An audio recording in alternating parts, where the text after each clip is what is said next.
This week my wife and I are with all of our children and the spouses that are involved in our family, those that are married, and our grandchildren at this beautiful, beautiful location here in southern Utah. It's been a wonderful week. We've had a lot of fun. I was just thinking today about someone that I'm close to that I've known for a long time and has been struggling with some things in their life. And as we were talking a while ago, they made the comment, they said, I just feel like I've been given was dealt a bad hand in life.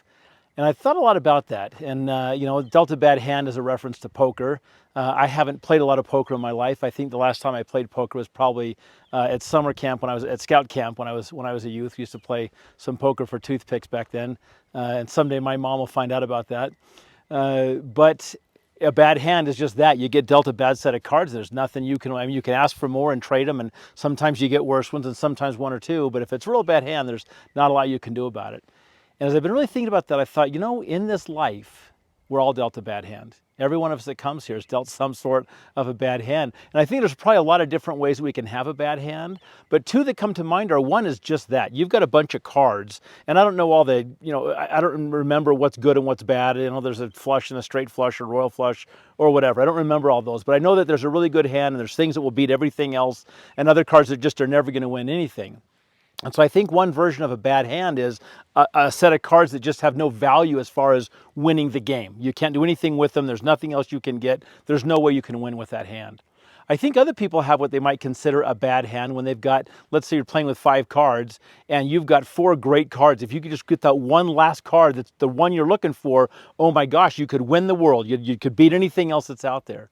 But every time you play, you just keep those 4 cards. You never get that other card. So even though things are mostly really good, you can't really enjoy it because you feel like something's missing.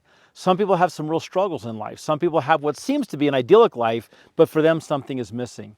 And in visiting with my friend, I thought, I'm aware of some things that happened in their life that were beyond their control, that really had an impact on their outlook on life and their perception and some of their actions and things that they've done and felt and experienced. It really was not their fault. But it's had a long-term effect on them. And as I've thought about that, when you think about poker, there's an old term that says, he's got an ace up his sleeve.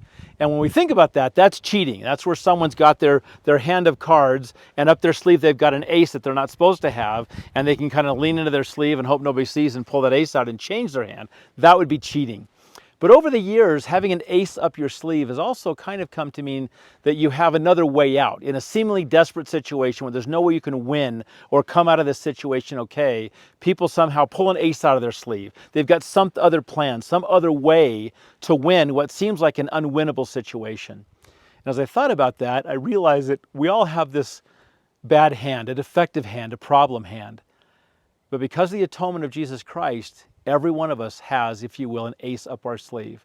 An ace up our sleeve in the miraculous life of Jesus Christ. The fact that he can and will and did overcome every bad hand in our life.